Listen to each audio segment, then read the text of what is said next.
காதல் கிளிகள் ரெண்டு ஜாடை பேச கண்டு ஏதேதோ எண்ணம் என் நெஞ்சில் உதிக்கும்.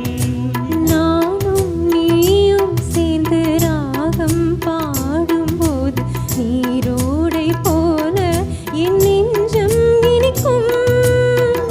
இனிய பருவமுள்ள இளங்குயிலே, இனிய பருவமுள்ள இளங்குயிலே, ஏன் இன்னும் தாமதம்? மன்மத காவியம் என்னுடன் எழுது. நானும் எழுதிட இளமையும் துடிக்குது, நாணம் அதை வந்து இடையினில் தடுக்குது. ஏங்கி தவிக்கை நாணங்கள் எதற்கடி? ஏக்கம் தணிந்திட ஒரு முறை தழுவடி. காலம் வரும் வரை பொறுத்திருந்தால் கண்ணி இவள் மலர்கரம் தழுவிடுமே. காலம் என்றைக்கு கனிந்திடுமோ, காளை மனம் அதுவரை பொறுத்திடுமோ.